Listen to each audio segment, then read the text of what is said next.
kulanka markii ugu horeysay ay yeesheen guddiga ansixinta iyo xalinta khilaafaadka golaha wakiilada Puntland kuwaas oo kala saaraya xildhibaanada cusub ee golaha wakiilada Puntland ee bedelaya kuwii hore waqtigooda uu dhamaaday ee beeluhu ay u soo gudbinayaan xildhibaanada cusub waqtiga la bilaabayo iyo muddada ay ku eg tahay sida uu saxaafadda u sharaxay Maxamed Cabdiqaadir Cismaan oo ah xogayaha guud ee guddiga.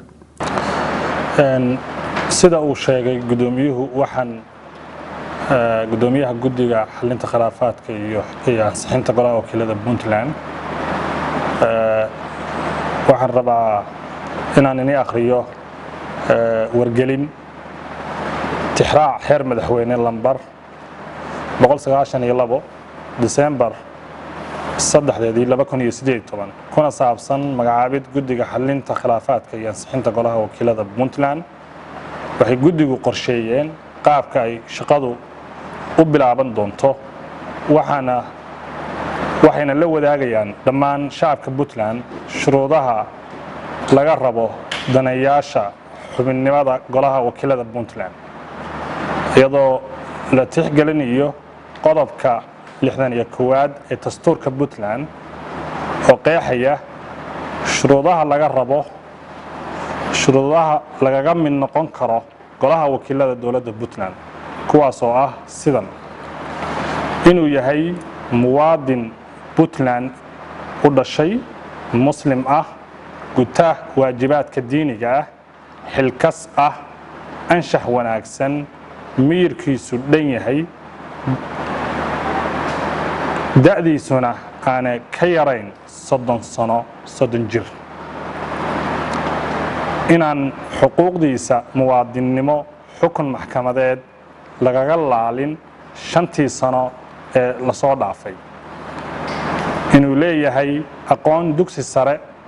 ama waayo aragnimo u dhiganta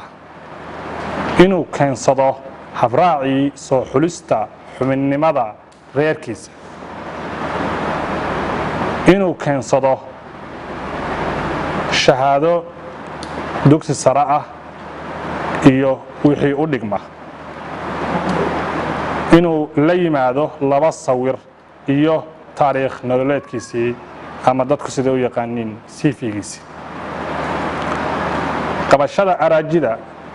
qofka buuxiyay shuruudaha kor ku xusan waxay bilaaban doontaa 10ka bisha 12aad 2018 oo ku beegan maalinta isniinta ay soo socotaa hadduu alla idmo waxayna ku eg tahay 15ka bisha 12aad halkaan si fiican ugu celiyo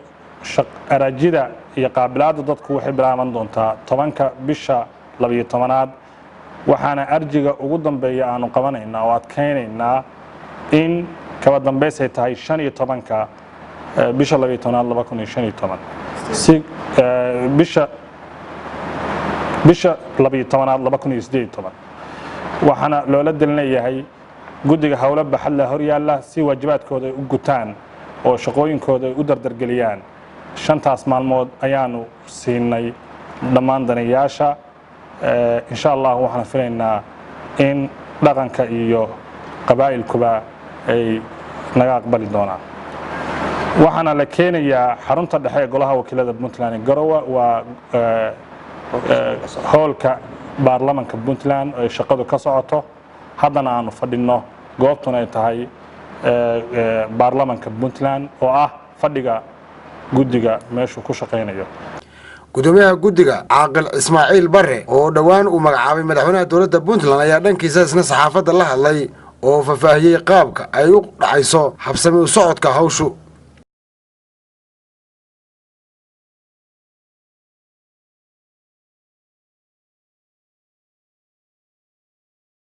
guddiga khilaafaadka iyo xalin iyo ansixinta golaha baarlamaanka iyo saxaafadda assalaamu calaykum warahmatullahi wabarakaatuh waxaan wargelinaynaa bulshada reer Puntland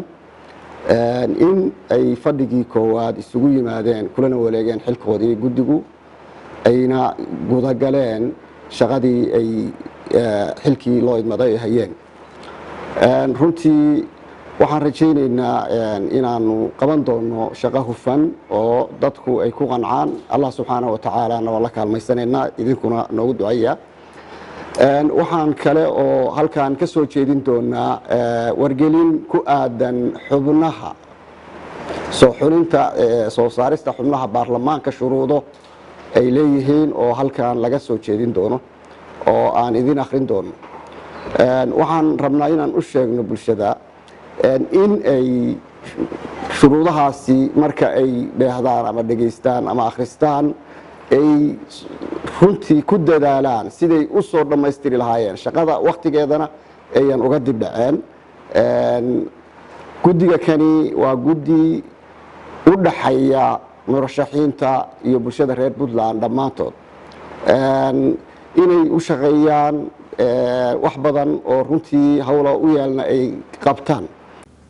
guddiga ayaa lagu wadaa in ay maalmaha soo socda ansixiyaan isla markaasina xaliyaan haddii uu khilaaf jiro xubnaha ka mid noqonaya golaha wakiilada Puntland ee 2019. Asad Siciidaad, Puntland TV, Garowe.